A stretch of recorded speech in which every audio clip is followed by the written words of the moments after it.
Okay. Hi, everyone, and welcome to History Happy Hour Black Literature. My name is Callie McCune, and I'm the Public Programs Manager at the Indiana Historical Society. It's great to have so many of you here tonight, and we're excited to have this conversation with you. This happy hour is brought to you with support from Lake City Bank that are offering online banking, mobile banking, and actually go into the branch banking. You can find out more at lakecitybank.com. And with support from Robin and Charlitta Wilson Family Fund for African American History. We're also pleased to be presenting this in partnership with the Center for Black Literature and Culture at the Indianapolis Public Library. And you're going to hear all about what the center does and how you can learn more from Nichelle as we get into our program. But we really appreciate them partnering with us tonight to make this happen. At the Indiana Historical Society, we are Indiana's storyteller connecting people to the past. We do that by collecting millions upon millions of pieces of paper that tell Indiana's unique stories. It's things like books and literature like we're going to talk about tonight, or paintings or letters, photographs, diaries, maps. And then we try to find intriguing and unexpected ways to share them and remember the past, whether that's through publications, exhibitions, or events like this. It's through these pieces that we tell the diverse, unconventional, even saucy stories of Indiana, and to inspire a future grounded in our state's uniting principles and values. Tonight, we're here to celebrate and discuss Black literature and how its roots are here in Indiana. So before I introduce Susan to get our event started tonight, I just have a few pieces of logistics, though I know we're all become Zoom masters now after all of these months. For tonight's event, Susan and Nichelle will chat for about 35 minutes, and then we'll open it up to your questions. If you have a question as we go along, please drop them in the question and answer section on the Zoom webinar feature. We'll keep an eye on those and pepper them in the second half of the program. But also, if I'm being real, Susan's going to pepper them in as they come about. So feel free to send those to us whenever you have them. We know you're all muted tonight, but we do want to hear your thoughts. Please add your comments to the chat box as we go along. Just make sure that you're selecting to reply to panelists and attendees so everyone can see and continue in the conversation. Also keep an eye on that chat box. I'll be dropping links and URLs as we go along, but don't worry if you miss one. All of those links will be delivered to your inbox in a follow-up email tomorrow morning. And just so you know, this program is being recorded. You'll be able to catch the replay on our website, indianahistory.org, in the upcoming weeks. If you enjoy this program, we hope you'll consider coming back for more. We have more history happy hours coming soon. Join us on March 11th as we look at the cultural icon who is Bob Ross with Jessica Jenkins from Minnetrista. And then keep an eye out for other upcoming happy hours on Hoosier Hysteria, that's basketball for all those that aren't in the lingo, the polio vaccine, the Works Progress Administration here in Indiana, and so much more. You'll be able to sign up for those at indianahistory.org and other virtual offerings coming to an internet-connected device near you. So without further ado, I'm going to toss this over to Susan Hall Dotson, Coordinator of African American Collections at the Indiana Historical Society, to get us started. Hi, Susan. Hi, Callie. How are you? Good evening, everyone. And welcome to my sister, my friend, my comrade in the struggle, my comrade in books and the arts in Indianapolis and all throughout the African diaspora, Nichelle M. Hayes. Welcome. Thank you so much, Susan. It's so good to have you. Before we get started, we have a little bit of housekeeping I think we should do, and it's about being History Happy Hour. So as is our tradition now, we like to ask, Nichelle, what are you drinking during this happy hour? I am drinking tea. I'm drinking iced tea today. And I am, in a very pretty glass, am drinking lemonade. And it's a little hot in here, which is a good thing. So I have some ice water too to keep me cool. So I hope you're enjoying your beverage of choice, whatever that is, while we get into why we're here tonight, Black literature. I'm going to pull up my shared screen.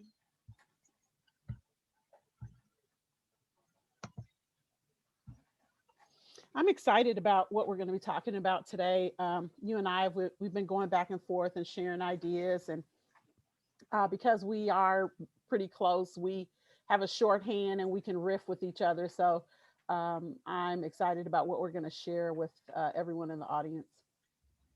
And one of the things, I don't know if you guys can see me, I am trying to get this so I could have more than one window up. At the moment, I cannot, but we'll just work through it. Tonight we decided we would talk about Black literature by way of Mari Evans and Ethridge Knight. But in order to actually talk about them properly, we need to really frame it around the Black arts movement, which is 1965 to about 1975. And so what is the Black arts movement?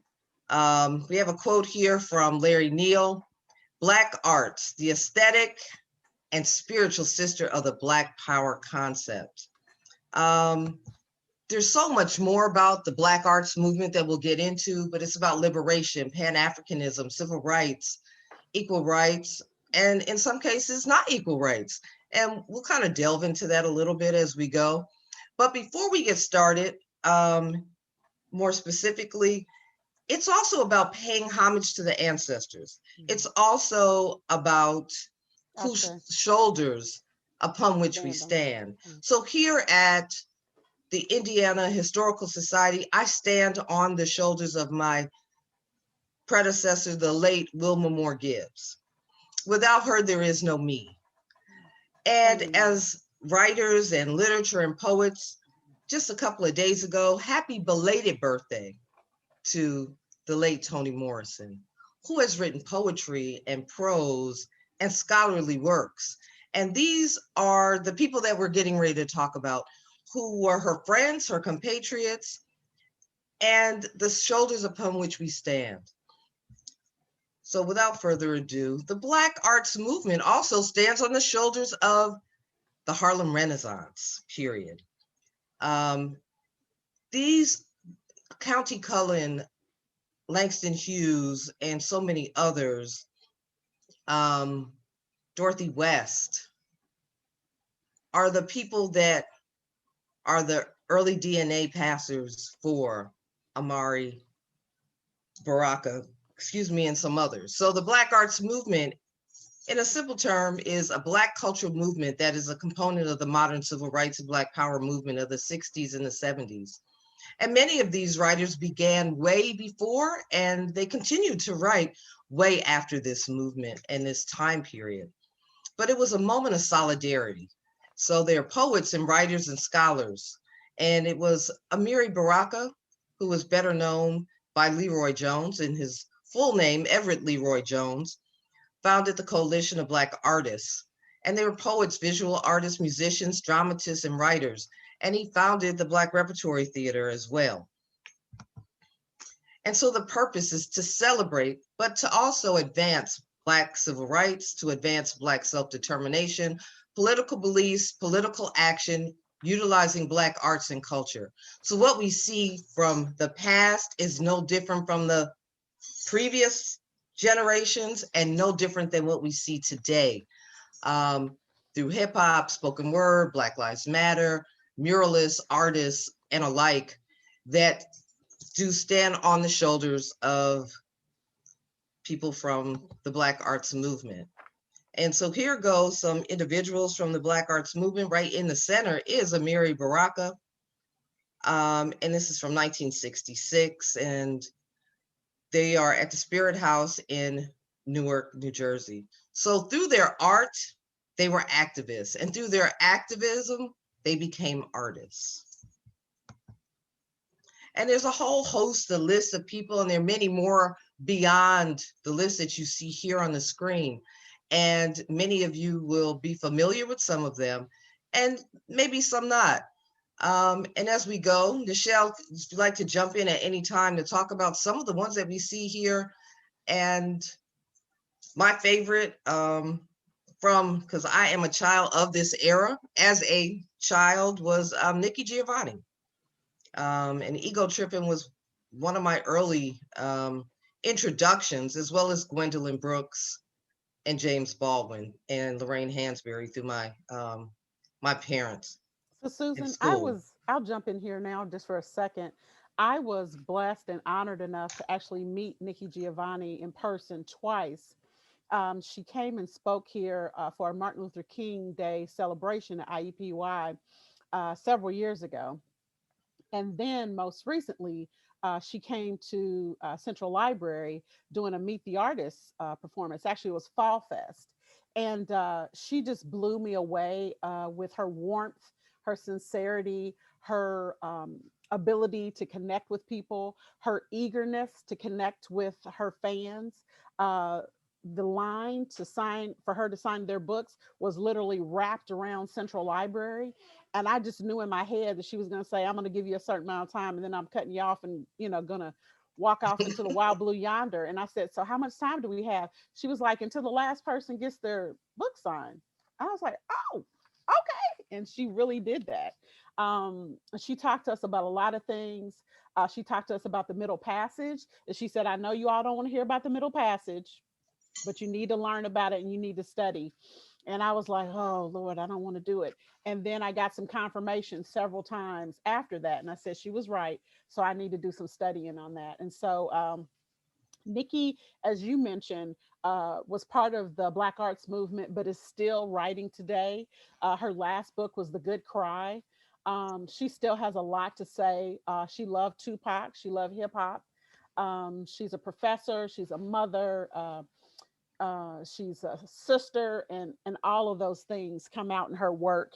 Her, Sonia Sanchez, Miss Mari Evans, they were all compatriots, and they all knew each other, and kind of worked together, interacted together.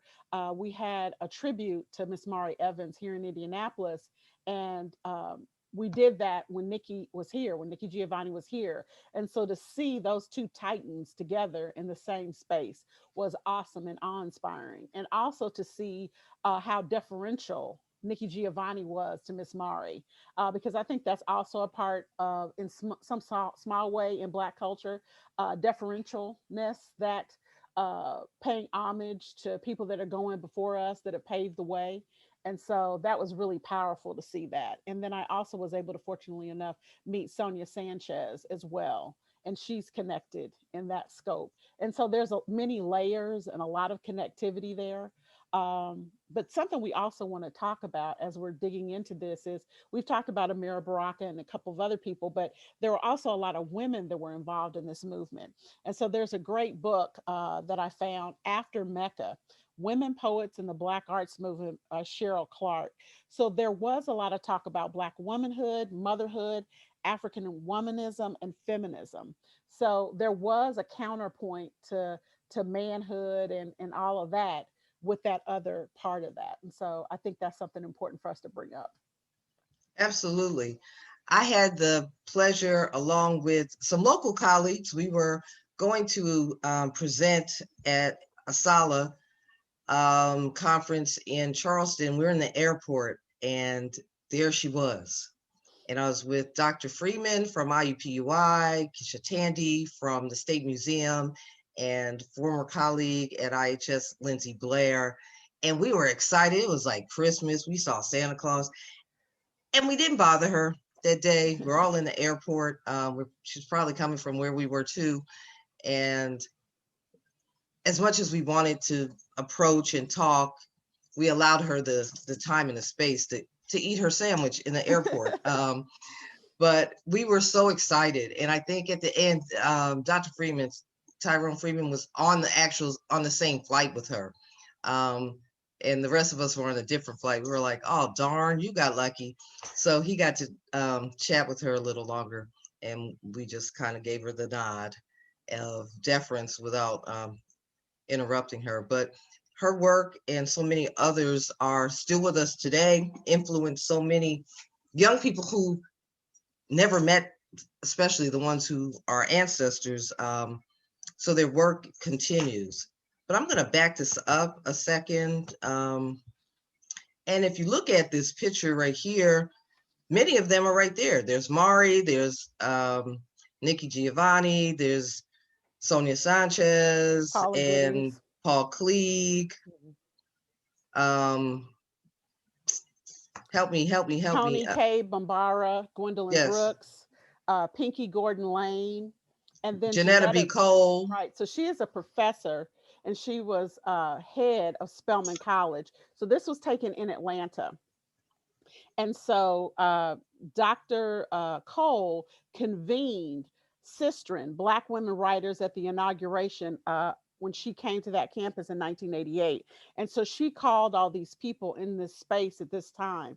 And so Miss Mari was a professor in addition to all the other things that she did. And so she taught in Atlanta for a long time, and she taught here in Indiana. And so we see a young Nikki Giovanni, a very young Sonia Sanchez, and it's just amazing to have them all there. And Gwendolyn Brooks, who was their elder in many ways, and she was the second Black, she was the second poet laureate that was Black here in the United States. And so, but you see that they're all together and their camaraderie and how they connected. And then also Gwendolyn Brooks mentored Ethridge Knight, and we're going to talk about that a little bit more as we move forward during this program. And Sonia Sanchez at one point was married to Ethridge Knight for a time. And so you see there's a lot of mixing and mingling there. And then Paula Giddings, she also wrote a really great book called In Search of Sisterhood. And that was the history of Delta Sigma Theta Sorority Incorporated. And so that's a fascinating book. As well as the book about Ida B. Wells, the tome on Ida B. Wells, if you will. So what this illustrates is that there is cohesion, there is camaraderie. Everybody does not walk in a lockstep. They don't write the same thing, but it's all about the advancement of the culture within the race. And people are coming from all over the country and different backgrounds. And as you can see, this beautiful looks and ages of women who've come together to work together to advance the cause and to advance their art and culture in the communities around this country. So now we're going to go to Mari Evans. This picture, these two pictures are so striking. And sadly, she's no longer with us, but we have a few of the items here in the collection. The majority of her papers are at Emory, but if you're here in Indianapolis, you can go downtown on Mass Ave and see this beautiful mural of her standing, a full frame. And Mari's impact on young people is extraordinary. She wrote children's books in addition to poetry. She was a professor at IUPUI, at Northwestern, at IU Bloomington. And she also held other jobs. So it's interesting that people feed and they are fed from their surroundings in their work. The one piece, and we saw this image where she was at the Black Center for Literature and Culture with Nikki Giovanni, and she was approachable and she was available in her work and sharing her work and guiding and grooming others' work. But one of the pieces that we picked is The Rebel, to talk about her writing. And I'm not a spoken word artist, but I'm going to take a stab at this. When I die, I'm sure I will have a big funeral. Curiosity seekers coming to see if I am really dead or just trying to make trouble. So we can all read into that what we like. And I'm sure everybody will have their own takeaway, but there's so much to her work, and that she was beyond a poet. You know, she was a poet and an author of young adult books. So it appears from her legacy of working as a professor, she valued what she gave back to young people. She was also Nichelle? really a Renaissance woman as well. She played the piano, she wrote music, she wrote plays. So she just gave a lot. She was also a community leader, a community activist. She wasn't afraid to speak truth to power. She worked at the Indianapolis Public Library as a volunteer, and she worked in our bookstore. And so she did a lot there, and she wasn't afraid to tell people what was on her mind. And at her funeral, Sonia Sanchez spoke and said, "You came warrior woman clear." And she really was a warrior woman. And I came upon a quote from an essay that she wrote in 1988 for the Indiana Humanities Council, and it still rings true today, most especially after what we experienced this weekend with Newfields. Evans was not warm and fuzzy. She lived in Indianapolis since 1947 and found considerable faults in the city. What we find is the racism in this up south city at the end of the 20th century is like a steel strand encased in nylon, then covered in some luxurious fabric. Evans wrote in her essay. The intent is to avoid, if possible, blatant offenses, to soothe, mollify, if necessary, disassemble, while racism, the steel strand, still effectively does the job. And I'll just let everybody sit with that and think about how it impacts where we are and what we're dealing with right now. Um, Miss Mari was a mother, she was a grandmother, and she brought all of those into her poetry and into her life. And she's written so many things that were so important and special, but I am a Black woman really resonates with me, and I want to share this with everyone. And I think a lot of you are familiar with it, but some of you are not. I am a Black woman. I am a Black woman. The music of my song, some sweet arpeggio of tears, is written in a minor key, and I can be heard humming in the night, can be heard humming in the night. I saw my mate leap screaming to the sea, and I, with these hands, cupped the life breath from my issue in the cane brake. I lost Nat's swinging body in a rain of tears, and I heard my son scream all the way from Anzio for peace he never knew. I learned Da Nang and Pork Chop Hill in anguish. Now my nostrils know the gas, and these trigger tired fingers seek the softness in my warrior's beard. I am a Black woman, tall as cypress, strong beyond all definition, still defying place and time and circumstance, assailed, impervious, indestructible. Look on me and be renewed. Every time I read that, I really do get chills because I think about what she went through, the anguish. She had a son that was in the military during Vietnam, that terror. Um, and so just that real life connection. And we're still dealing with a lot of those same things today. So I think we still have a lot to learn from Miss Mari if we continue to study her work and study the things that she put forth in our community. I know we can never duplicate her, but we need more people that are willing to stand up and speak in the same way that she did. We'll get it done. I agree, absolutely. And it's about each one teach one, each one reach one, um, leave no one behind. I mean, there's so many other sayings that go with that that are imperative to the advancement of the art, the culture, the community. And since this is what it's about, the Black race in this country, as well as in the broader African diaspora. Um, and at the time of many of these writings, there was a renewed, not new, interest, resurgence, and articulation about Pan-Africanism, that we were and are connected to those who are, say, in the Caribbean and on the continent of Africa, throughout the over 50 countries, that there is a connection, a lineage, and something to talk about. But we are truly unique in our own space of 400 plus years of being here on this land and this soil. And piggybacking on what you just said, Susan, I think that, oftentimes you'll hear, oh, Black Americans don't have culture, but we do have culture because what is culture if not food, if not language, if not customs?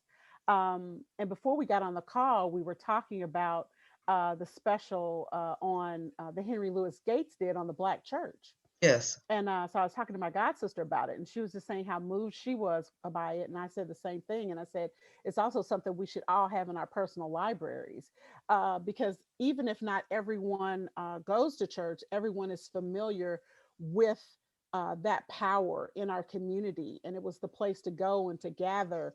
It was a political space. It was a place where you could come to learn.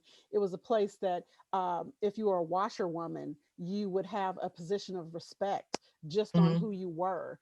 And so I know just with my own background, I think about doing my Easter program. And you had one little line. It might have just been Jesus wept, the smallest verse in the Bible. You got up there, you stumbled, you bumbled, you said it, but you literally got a standing ovation. And they showered you probably with quarters and candy afterwards. And you just thought that you had turned the world upside down. So that unconditional love and support that was Hmm. part and is part of the Black church is so integral to who we are and what we're doing. And so also Miss Mari was a woman of faith, and she was active in her church community. And so that was something that really spoke to her. And so the African diaspora, I think we're coming back to having a better understanding of that, as you just referenced. It's more than just us here in America or people on the continent. Hmm. We're in Jamaica, we're in Haiti, we're in Brazil. Some people don't realize this, but actually Brazil is actually has the highest percentage of Blacks outside of the continent of Africa. And so that diaspora, we've gone all over the world and we've made a huge impact. And so it's important to study that and see what that looks like. And then also, we've had people that have been recent immigrants here. So not everyone has that history of enslavement in their family. Some Yes. people, just came over last week. And so for them, it's just very, very different. And so we're really stronger together. And it's just important to learn about those different cultures and connections. Um, I would really love to travel to the continent. I'd love to go to South Africa. I'd love to go to Ghana. My sister was in the Peace Corps and she was in South Africa, and she shared so many stories about that rich culture and heritage and the language. And so there's just so much to see outside of just the US as far as people of the African diaspora are concerned. Absolutely. And I think to go into next, I'll kind of wrap this up by saying that particularly the show about the Black church that Henry Louis Gates did, what it did demonstrate, as well as what this movement and that whole list of writers and artists and musicians, is that Black people in America, Black people abroad are not a monolith. There is just not one type, one thing, one experience, even within the Black church. Right. And the Black church and Black religion, Black theology, um, are is a multitude of things. So he demonstrated that quite well. There's some things that did make that were on the cutting room floor, sadly.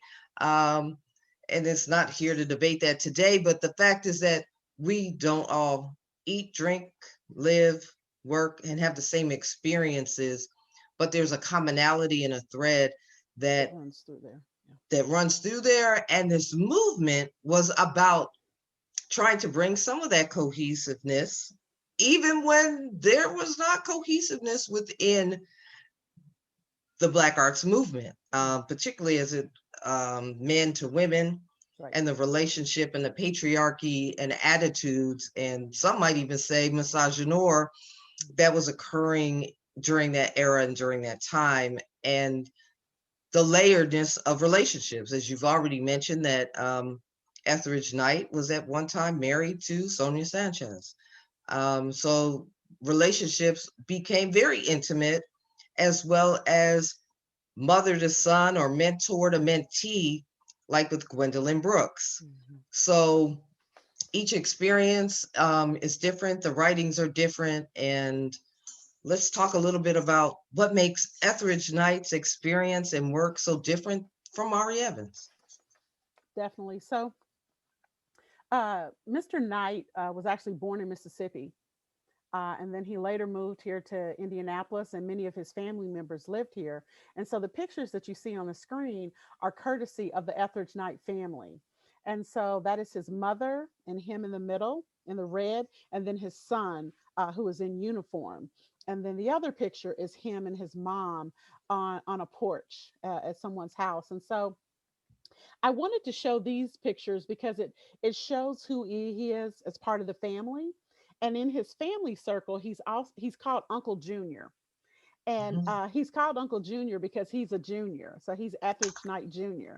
And so to differentiate him from his dad, he was called Junior. And then as the nieces and nephews came, he became Uncle Junior, which is so interesting to me how we have these interesting nicknames. And so he was in the military. He was wounded from shrapnel, and he kind of dealt with that. He had a drug addiction, and back then we treated drug addiction with jail, especially when you're talking about a black man in America. He went to jail for robbery because he was trying to feed his habit, and he was in jail for 8 years. But when he went to jail, he actually took that time to kind of be quiet and to read and to learn, and his poetry kind of came spilling out of him. And so I want to read my favorite poem by Etheridge Knight. He's got some haikus that I really love, but this poem I love even more just because it's talking about ancestry and genealogy. And we have on the screen now, the warden said to me the other day. And Susan, would you like to read that before I jump into the Sure. idea of ancestry? Before we do that, can we just back one slide up Sure. to the picture of Etheridge with the quote? And I think this is one of the most telling quotes that sums up a big part of his life. He said, I died in 1960 from a prison sentence, and poetry brought me back to life. So as we go into the next one about the warden said to me the other day, innocently, I think, say, Etheridge, why come the black boys don't run off like the white boys do? I lowered my jaw and scratched my head and said, innocently, I think, well, sir, I ain't for sure, but I reckon it's 'cause we ain't got nowheres to run to. And that's a powerful moment then, a powerful moment today, a powerful moment 400 years ago, 156 years ago at the Emancipation and Juneteenth days. This poem still resonates in so many different ways. And it so links to the statement that he made that was very literal for him, and not just rhetorical and figurative and hyperboles and all the rest of those things that we like to, say. It was real. It was real to him because that is the system that he came through. And it's still real, like you said today. Yeah. And, treatment versus incarceration, mass incarceration of low level Offenders. Yeah. offenders, dealers, users. And that's happening right now. And it's been happening. The crack versus powder cocaine. Now marijuana is legal, and there are people still rotting away in prisons for minor offenses of possession, or even intent to sell, and not coming over in barges, with the help of Noriega and things of that nature. So there's a whole lot more to that we could talk about another day. But I think he poignantly said that. The more things change, the more they stay the same. Absolutely. So he wrote a poem called The Idea of Ancestry, and he was very close to his family. He had a deep, deep connection to them. And this was written or taken from a time when he was behind bars and incarcerated. But he didn't let that define him in a negative way. Taped to the wall of my cell are 47 pictures, 47 black faces. My father, mother, grandmothers, one dead, grandfathers, both dead, brothers, sisters, uncles, aunts, cousins, first and second, nieces and nephews. They stare across the space at me sprawling on my bunk. I know their dark eyes, they know mine. I know their style, they know mine. I am all of them, they are all of me. They are farmers, I am a thief. I am me, they are thief. I have at one time or another been in love with my mother, one grandmother, two sisters, two aunts, one went to the asylum, and five cousins. I am now in love with a 7-year-old niece. She sends me pictures in large block print, and her picture is the only one that smiles at me. I have the same name as one grandfather, three cousins, three nephews, and one uncle. The uncle disappeared when he was 15, just took off and caught a freight, they say. He's discussed each year when the family has a reunion. He causes uneasiness in the clan. He is an empty space. My father's mother, who is 93 and who keeps the family Bible with everybody's birth dates and death dates in it, always mentions him. There is no place in her Bible for whereabouts unknown. Each fall, the graves of my grandfathers call me. The brown hills and red gullies of Mississippi send out their electric messages, galvanizing my genes. Last year, like a salmon quitting the cold ocean, leaping and bucking up his birth stream, I hitchhiked my way from LA with 16 caps in my pocket and a monkey on my back, and I almost kicked it with the kinfolks. I walked barefooted in my grandmother's backyard. I smelled the old land and the woods. I sipped corn whiskey from fruit jars with the men. I flirted with the women. I had a ball till the caps ran out and my habit came down. That night, I looked at my grandmother and split. My guts were screaming for junk, but I was almost contented. I had almost caught up with me. The next day in Memphis, I cracked a croaker's crib for a fix. This year, there's a gray stone wall damming my stream, and when the falling leaves stir my jeans, I pace my cell or flop on my bunk and stare at 47 black faces across the space. I am all of them, they are all of me. I am me, they are thee, and I have no children to float in the space in between. Hmm. That poem is so powerful to me. One of the many hobbies I have is being a genealogist. And so that really does speak to me. Having a name that's the same as your father and two uncles and nephews and cousins. I've got that in my family. Thomas Cleveland is a name we just use ad nauseum. And so I've had to give everybody Hmm. numbers to separate them. Having that call from the ancestors, I felt that before. You know, you go and do some research in the state and something just tells you to go here, look there, go to an archive, and then you stumble on something that you've never seen before. So that speaks to me on a lot of different levels. And it's just so powerful. Every time I read it, I'm really moved. And so um, Mr. Knight, he had the Ethridge Knight Festival. He did poetry here in the city and in other places. So he was a performer, even more than a writer. And he really resonated with the crowd. And so there's still so much we have, again, to learn from him and his art and what he was showing us. And just talking about addiction and wanting to kick his habit, but not being able to, come in really, really close. And we think about how are we dealing with it now. Some people are able to go to rehab and some people go to prison, and what difference is that, and why is that even now in 2021? So there's a lot that comes through there. Okay. As you were reading that passage, that poem, um, I'd like everybody to know that Nichelle is being quite humble about her involvement with family genealogy. She is a former president of the Indiana African American Genealogy Group. Um, so a leader, a doer for her own personal gain, but for the gain of the bigger community as well, and helping people learn how to do that. And as you were reading that poem, words were springing forth in my head, and I just jotted them down. So if anybody thought I wasn't paying attention, I really was. And I wrote down sorrow, trauma, redemption, pride, community, Mm, family, comrades, warriors, soldiers, mm, prisoners. mm, Um, they all came springing forth, and that is what he was writing about. Mari was writing about. Others that we mentioned earlier were writing about in their own way. right. Um, and those words are still in the sinews of and flowing through our veins and of our realities. Lots have changed. Many things have stayed the same, but a book by Charles Chestnut, one of my favorite authors, who wrote The Morrow, about the morrow.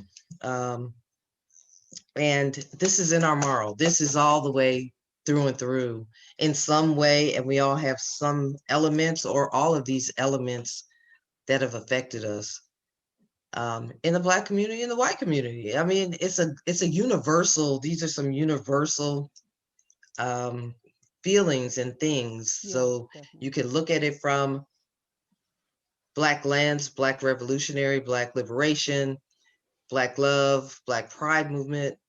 But the words he spoke in many ways could have been anyone's son who was incarcerated, and missing their family.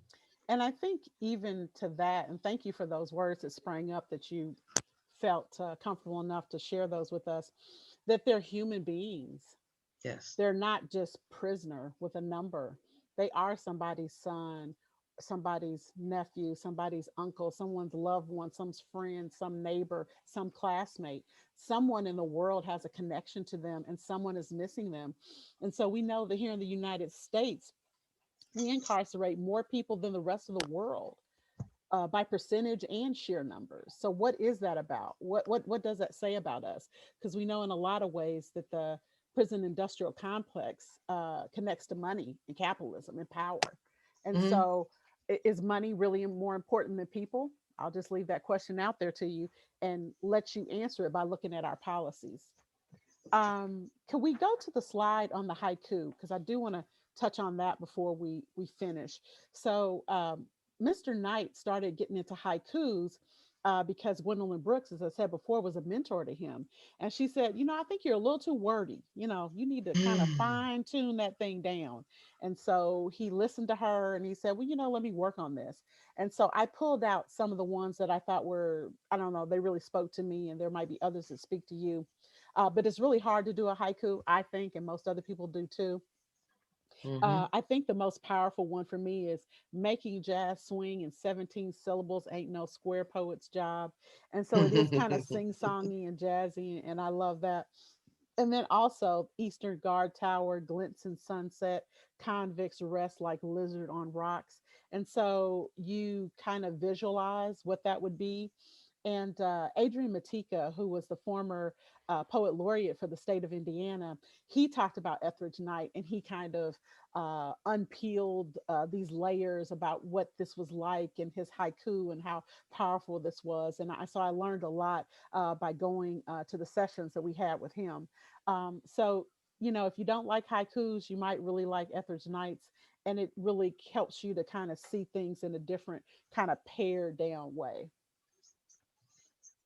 Yeah, it's interesting. The one that you put up, the to write a blues song is to regiment riots and pluck gems from graves. And early this morning, I watched a Gil Noble.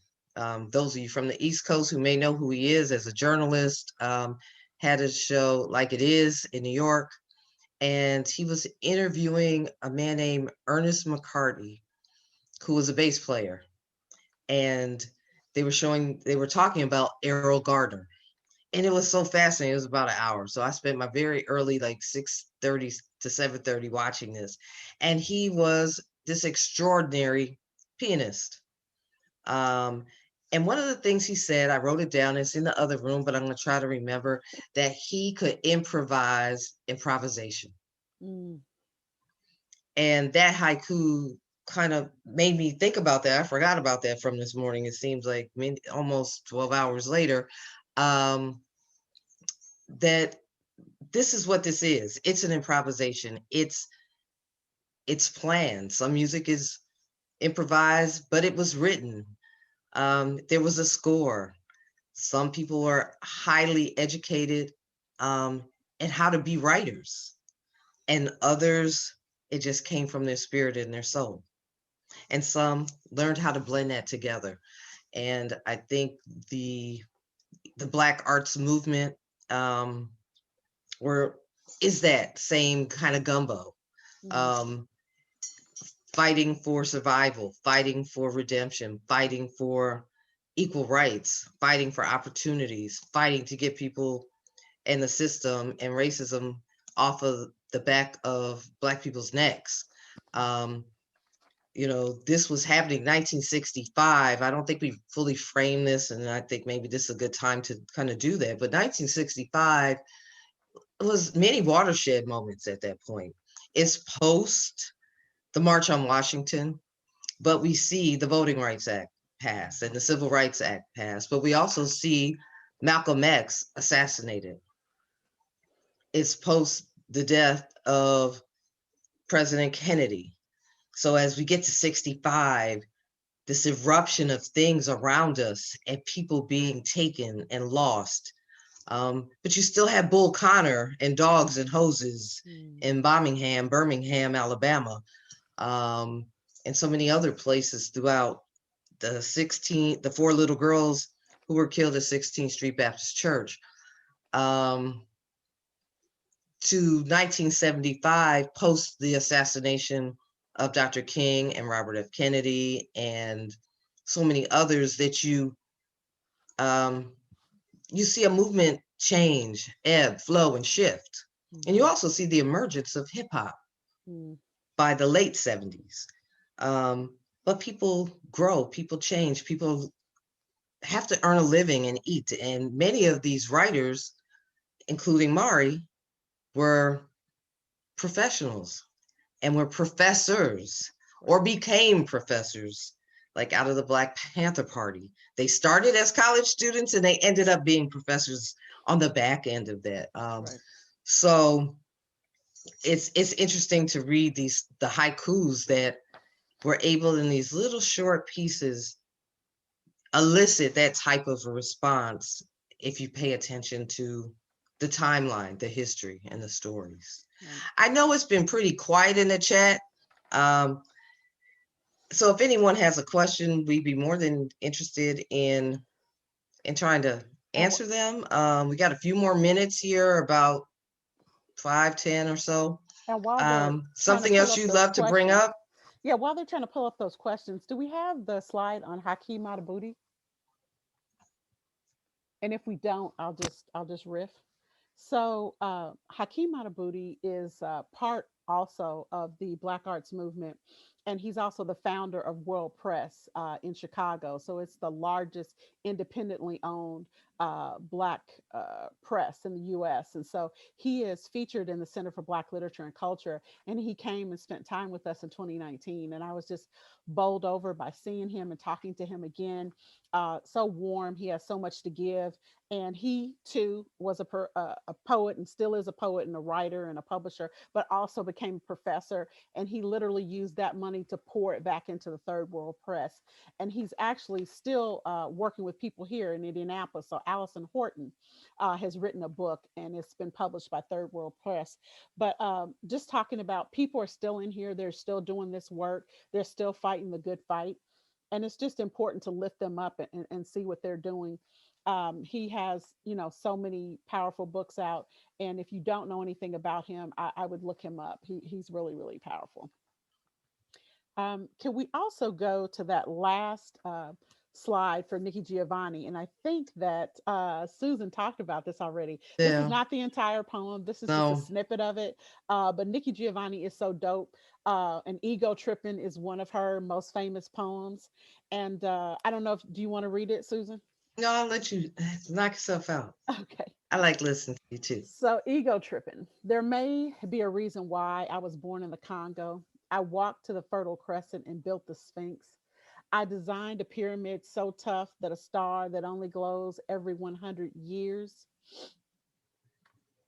falls into the center, giving divine perfect light. I am bad. I sat on the throne drinking nectar with Allah. I got hot and sent an ice age to Europe to cool my thirst. My oldest daughter is Nefertiti. The tears from my birth pains created the Nile. I am a beautiful woman. So if you're not familiar with that poem, I would encourage you to dig into that.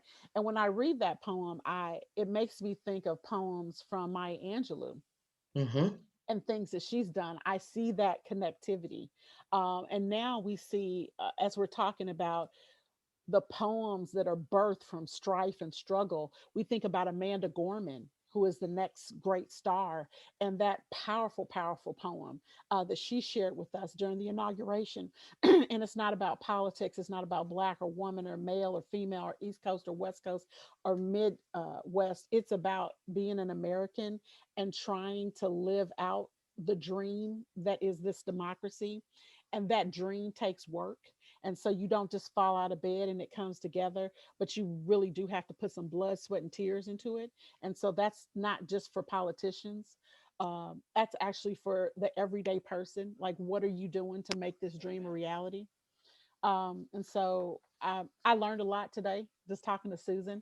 Um, just always being with her is amazing. Do we have any questions in the chat? I'm trying to check it myself. I don't see anything, but yeah. Oh, let me No? show you a book since we don't have any questions because I'm a librarian, information professional. So I want to tell you about a book. So this is the African American Poetry 250 Years Struggle and Song. So this is an anthology by Kevin Young. Kevin Young is now running the NEMAC, the National Museum of African American History and Culture in DC, the Smithsonian. So he was at the Schomburg. And so this is amazing. So Miss Mari is in here, Mr. Knight is in here, Sonia Sanchez, Nikki Giovanni, you name it, and they're in here. So 250 years. So if you want to go to, this is something amazing. So I would pick that up. Well, Nichelle, thank you so much for joining us tonight. And I want to thank everybody who's out there who spent the time this evening with us. And yes, it is February, and yes, it is Black History Month, but I will correct everybody that Black History is 365. We're here, we do this all day, every day, but Black history is American history. Black history is world history. And to pull it from the margins, but also celebrate it for what it is, in its uniqueness, in its specialness, in its sorrow, trauma, redemption, pride, community, family, camaraderie. And thank you to my comrade, my sister in the struggle, my sister and soror too, and my friend for joining us here at the Indiana Historical Society tonight. And thank you all for staying with us. Thank Thank you, you. everybody. Thank you all so much. And thank you, Susan and Nichelle, for a great conversation. I could listen to you both read me poetry all day long. So let's find a time and schedule that in. If you enjoyed this program, we hope you'll consider coming back for more. As I mentioned on the top of the program, we have history happy hours coming at you for the rest of the year. Join us on March 11th to learn more about Bob Ross, and then stay tuned for more history happy hours on Hoosier basketball, the polio vaccine, the Works Progress Administration, and so much more.